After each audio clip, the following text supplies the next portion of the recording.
Hey guys, I'm John. Welcome back to my channel. I'm here with my big blue mug of coffee.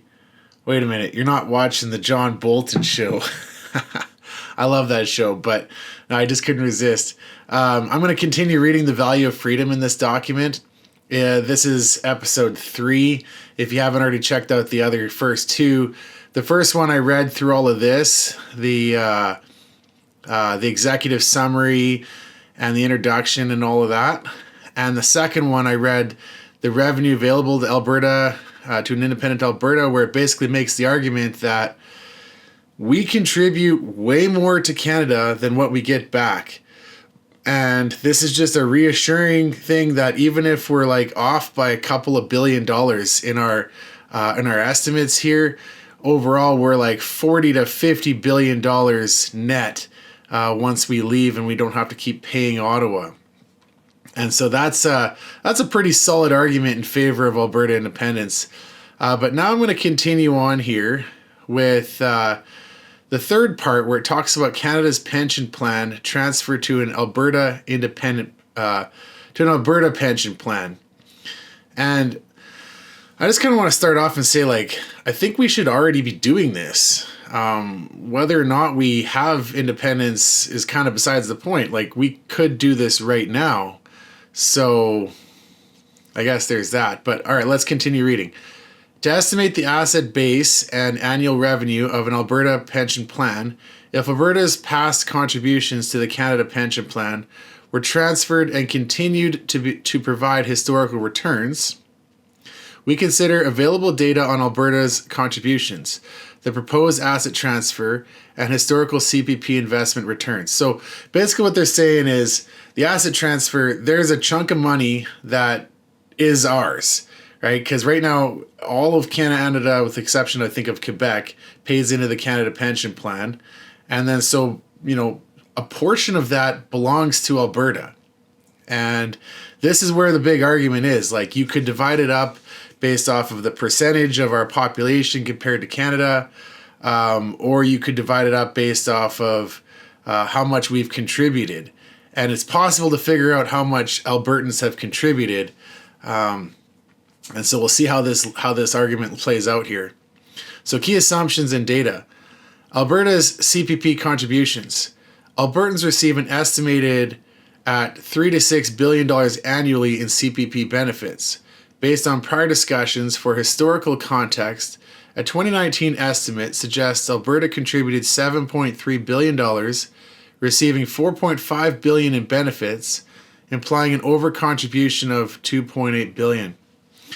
So that's just looking year over year, saying that we receive this much and we pay in this much. So we're already just over contributing. So, like, right away, if we were to just have an Alberta pension plan today, not make any changes to the CPP, you'd still, I guess, receive your CPP, but now a new Alberta pension plan would be kicking in. We would already be ahead just on like year over year. Although you can't really look at a pension year over year. It's got to be like a long-term progress where people contribute for their whole life and then they start to receive back. But we're already in a positive position. That's what that's saying. Historical data from 2017 indicates Alberta accounted for 16.5% of total CPP contributions, suggesting a significant share over time. And then it references LifeWorks 2023 Alberta Pension Plan, analysis of costs, benefits, risks, and considerations. So this organization, LifeWorks, they've already done the calculations. And I think if you hear some numbers in the news, it's probably coming from this organization here. Historic views on asset transfer. Cumulative contributions since CPP's inception, 1966, are debated, with estimates ranging from 16% CPP Investment Board CPPIB to 53% Alberta Government Report. So this is where the contention is, right? One side of this argument is saying 16% is ours. The other side is saying 53%. Now, my first intuition is, it's probably somewhere in the middle, but at the same time, like, you can't just go on the middle on an argument like this. It's either This argument is what we're going with. It's based off of a percentage per capita, say, or it's the other argument based off of just how much Albertans have paid in. It's like if you start to move, even if one side moves a little bit on this argument, on this issue, then they're kind of already admitting defeat. So that's going to be a big thing. My intuition, and I haven't read ahead on this already, my intuition is that we could just start our own and keep the CPP the way it is, but we'll see what they're arguing here. Due to differing interpretations of the Canada Pension Plan Act's transfer formula. Okay, so there already is a formula to transfer this, so that is interesting. All right, some more homework for me to do. The asset base for an APP would depend on the transferred amount of the CPP, reflecting Alberta's historical contributions and their compounded returns. Okay, so the high estimate, $334 billion. Based on Alberta's government's 2023 report, Alberta will receive $334 billion in 2027, representing 53% of CPP's base assets, which are growing. So, okay, that tells me we're probably sitting around $670 billion is in the CPP. You think about, since 1960, how many billions we've been paying into that. I thought it'd be a lot bigger, just the overall CPP pot. But basically they're saying Alberta's share is 53% of that. And so arguably you can see like why the rest of Canada is going to be really pissed off. This is going to be a hard one. And like, I don't know the solution to that. Leave a comment below, okay? This assumes Alberta's contributions compounded with historical investment returns justify a majority share, as per the Canada Pension Plan Act's formula. Okay, so if this is actually true, where this is in the formula, then like the majority share, if that's in the law, then we already win. So it really hinges a lot on how this formula, how clear it is. And now I got to go find this out. Okay. Low estimate, $100 billion. The CPPIB estimates Alberta's share at 16% of CPP assets, or $100 billion based on contributions since 1966. So who is this CPPIB? And okay. Proposed asset transfer for this document. While the authors believe that the full $334 billion is owed, the assumption for this plan assumes Alberta receives $167 billion in 2026. Half of the $334 billion claim versus CPPIB's $100 billion estimate, reflecting a compromise on historical contributions and returns. So that's what I was kind of suspecting is, all right, when you negotiate, you put out the highest possible number you can imagine, and you feel confident in that number, but realistically in your heart, you don't know that you don't believe you're actually going to get it. And then the other side does the same, but in the opposite direction. They're like, we're going to estimate as low as we possibly can, and we don't think we're going to actually get it. That's how a good faith negotiation would go, and then you kind of incrementally come towards each other, and you meet somewhere in the middle.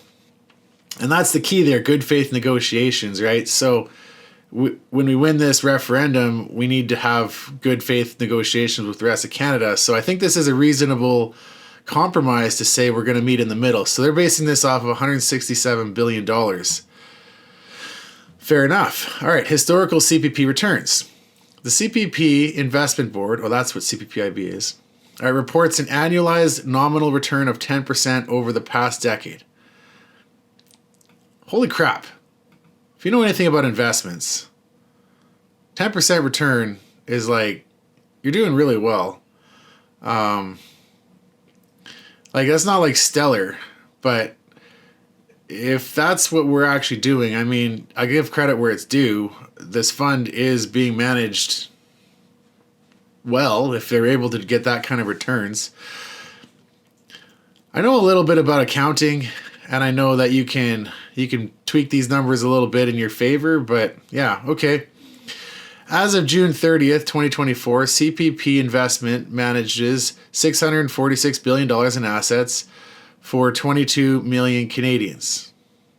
Okay. For the record, I'm not one of them. The amount that I've contributed to the CPP is like very little. And I'll just admit this, guys. I've been self-employed my whole life, basically. So I've never paid into CPP. Like very little. I probably have like maybe $10,000 paid into it, $5,000 paid into it my whole life. For simplicity, we assume a nominal 10% annualized return continues for the APP, applied to the transferred asset base, acknowledging that actual returns vary, market fluctuations, management differences. So part of me is wondering, like, to transfer these assets, it's not like the money's sitting in a bank account, just transfer it to Alberta's pension account. These assets are probably tied up in long-term investments, which have complicated contracts involving, multiple entities and international corporations. And so it's not like you can just extract the money back out of those contracts and then say, here it is. You'd basically be transferring over shares and stuff like that. I'm assuming that if we're investing this money, it's all tied up in things like that. So the problem I have with a pension plan in principle is that it's a large pool of other people's money that rich billionaire hedge fund investors get to take and then use as like a risk-free kind of vehicle to, like, they make money off of all of this, off of managing these funds, and it's the public's money and it's risk-free. Like, it's not like they went to the bank and borrowed the money. It's not like they went and saved their own money to invest. And so there's something about just having that risk-free pot of cash available for these people to invest. And my opinion is, when we're investing in our pension, we should be investing it in things that benefit us, even if the return is a little bit lower. I'm thinking, invest directly in Canada. Invest in things that will give us a return in Canada, but will also give us some other benefits as well. So we're kind of like getting both sides of this, right? We would do that before we would invest in places like India. But what do I know, right? I'm just running my mouth now. So annual revenue. Annual revenue for APP would include investment returns on the asset base plus ongoing contributions from Alberta workers and employers. Okay, yes. Ongoing contributions are estimated at $3 to $6 billion annually, consistent with 2021-2024 estimates and adjusted for economic growth. So, just want to clarify one more thing here.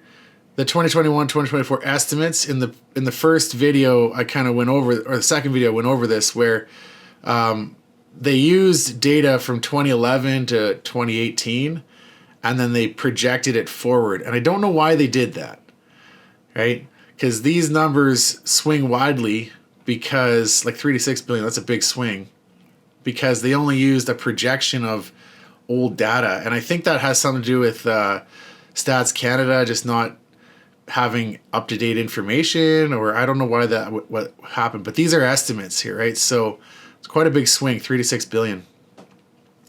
Investment revenue is calculated as the base multiplied by the 10% historical rate of return. Okay, good. So they're assuming that we're going to just take over the fund and continue to get 10% average return on this investment, which, I mean, that sounds reasonable. Annual revenue includes investment returns 10% nominal plus ongoing contributions, 5 billion midpoint. Okay. So now that's the number they're picking as the midpoint between the 3 and the 6 billion. Limitations. The $167 billion transfer is hypothetical and contested. Yes. Future returns are uncertain, and APP management costs $2.2 to $0.3 billion setup, $0.1 to $0.2 billion annually, not subtracted but noted. So, like, there are real costs to transferring this. billions of dollars are going to be spent on this because they're going to have to pay the lawyer firms and the accounting firms and probably pay out some contracts and penalties and things like that when they transfer it, you know. Okay, debate on estimated asset base. The belief of the writers is that the full $334 billion is owed to Alberta as laid out in the LifeWorks report and as spelled out in the governing Canada Pension Plan Act, Section 113(2), plus any subsequent returns. However, in the interest of being extremely conservative for the purposes of this analysis and to estimate the annual revenue of an Alberta pension plan, we are basing this calculation on speculation that Alberta receives half of its claimed $334 billion CPP asset transfer. So I would feel more comfortable if we would even just go off with $100 billion and just say we're going to get exactly the short end of the stick. Canada's going to negotiate so hard with us that we're just going to crumple and take our 13% share and get closer to like $100 billion. But, okay. They're going with a midpoint between the high and the low. And continues to achieve historical CPP returns. Right. Key assumptions. Historical CPP returns. The CPPIB reports an annualized return of 10% over the past decade, yes. We assume the APP achieves a 10% annualized return on the $167 billion, acknowledging potential variability in future returns. Okay. Ongoing contributions. Alberta CPP contributions are estimated $3 to $6 billion annually, with $5 billion to be used as a conservative base on prior estimates. So, this again, keep in mind where that number $5 billion is coming from. That is a projection from data from 2011 to like 2018. Projected forward. I mean, I don't think that that's a bad methodology to figure this out. But why don't we have an actual numbers, right? Okay. Contributions continue at this level for APP. Good. Time frame. The asset transfer occurs in 2026 with 1 year of growth at 10% to estimate 2026 asset base. Annual revenue is calculated for 2026, combining investment returns and ongoing contributions. The correct calculation for CPP assets to Alberta is the $334 billion as per the LifeWorks report. Use $167 billion trailer transfer as a hypothetical midpoint, not an actual figure. Historical contribution data is approximate, and precise figures require verification. Future returns are uncertain. And okay, so there's all that again. Estimated asset base for calculation. APP's asset base starts with $167 billion transfer with 1 year of growth at 10%. Calculation, $167 billion times 1.1, so 10% growth gives us $183 billion. So now that's our asset base at the end of 2026. I mean, we're already 3 months into this, so yeah.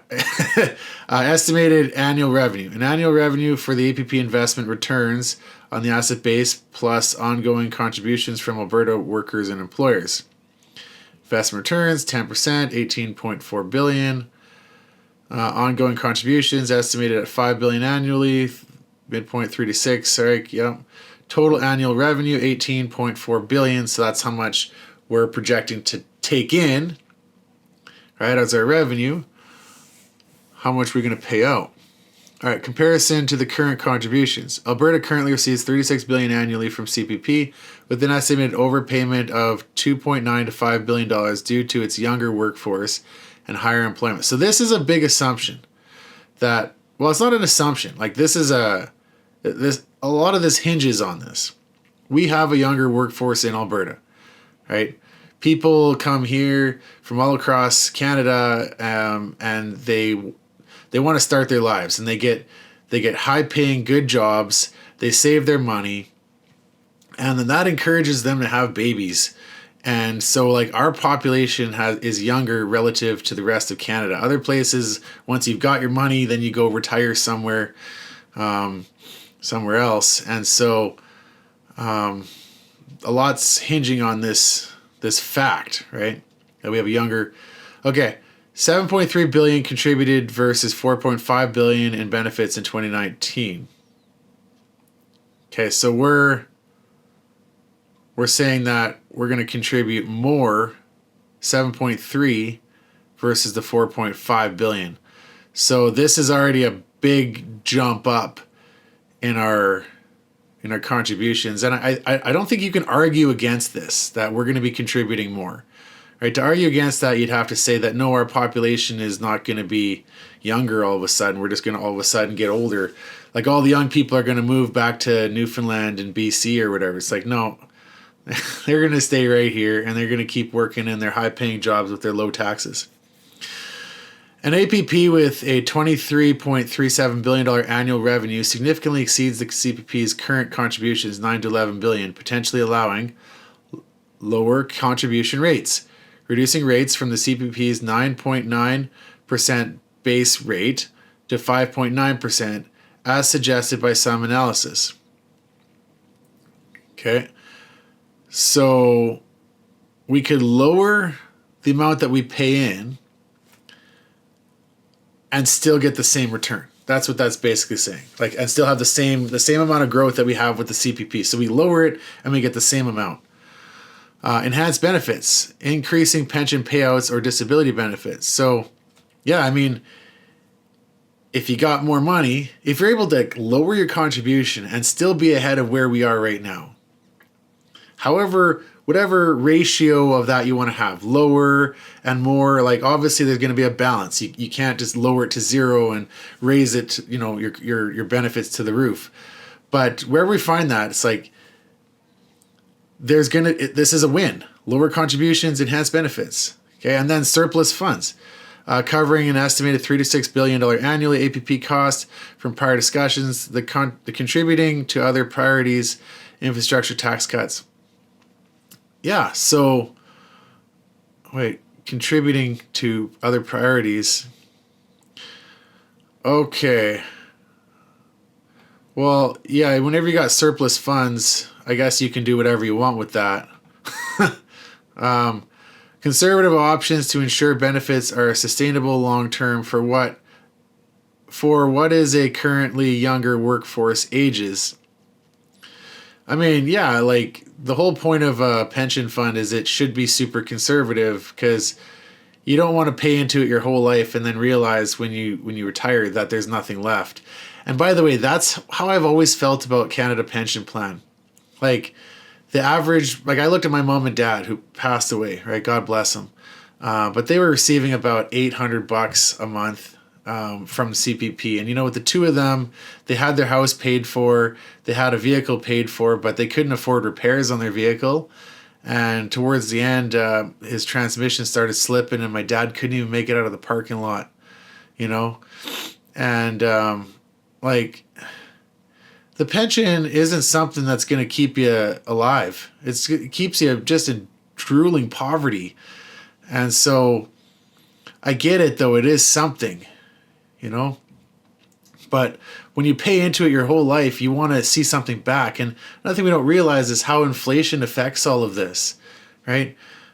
In my life, I've seen a loaf of bread go from 60 cents, like for a good loaf of bread, to like $6 or $8, Now, the pension that my parents were receiving over that same period of time, well, not all of it, right? But towards the end, that didn't increase with inflation, And so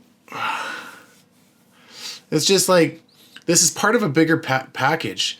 We need a good pension that's managed, and we need to manage our currency properly, and we need to manage, like, everything needs to be managed together. And this is what gives me so much hope about Alberta independence, is we can create a system of governance that represents our needs and our values right here. We're taking care of ourselves. We're not getting, caught up in all of these faraway things that don't affect us, that are too far beyond us. When we got problems right here, take care of it. So I think an independent Alberta will be able to manage all of these things better, and a pension is a big part of it.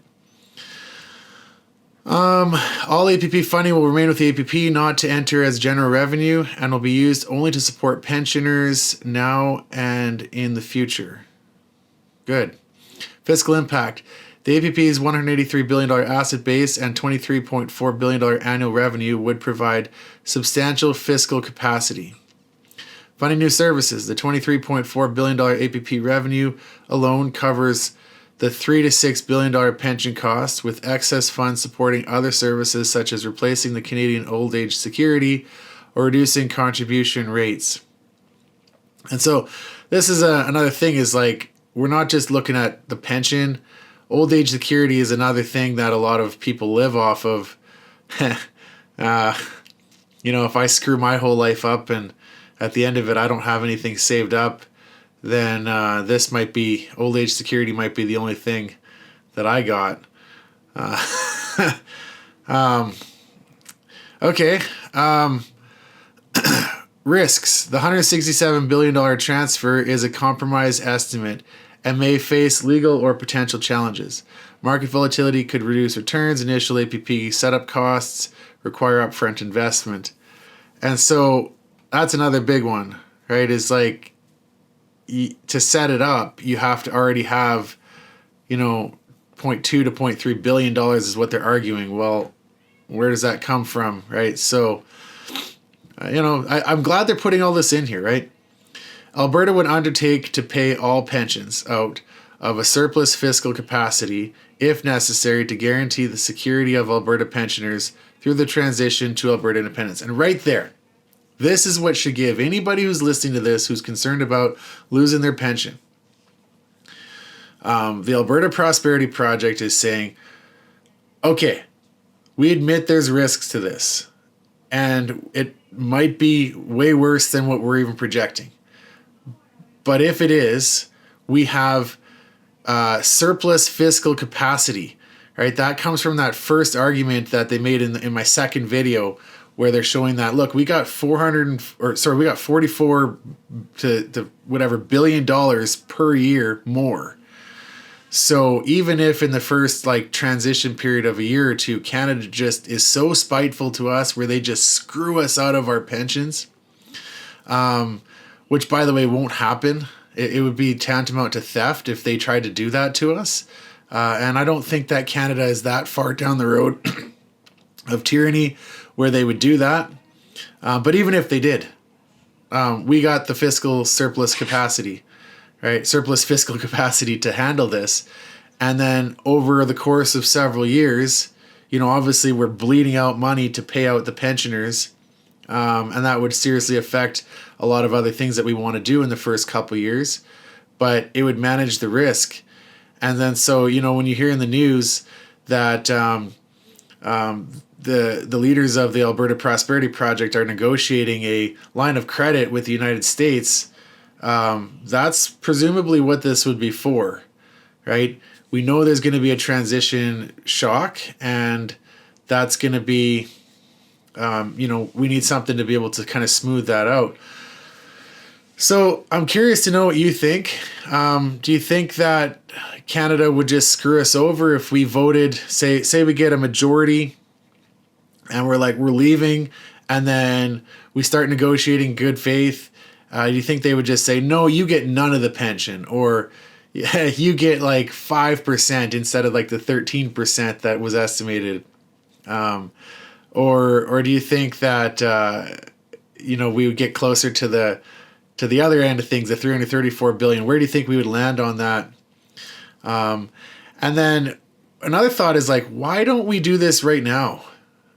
Okay, maybe you're a conservative, or I guess NDP or whatever, and you're thinking, why do we pool our pension in with the rest of Canada?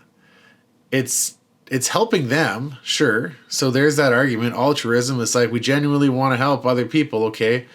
But we need to help ourselves first. Help yourself first, and then you can help others. This is a general principle. If you're screwed, you can't help other people. So we could have an Alberta pension plan right now. Danielle Smith has been talking about this, and now she wants to put it on a referendum ballot. It's no, you got the mandate, just go and do it. So anyway, enough of me running my mouth. You can see what's coming up in my next video. It's going to be this one here, RCMP funding and policing. Thank you very much for watching. Please like, comment, and subscribe. Cheers.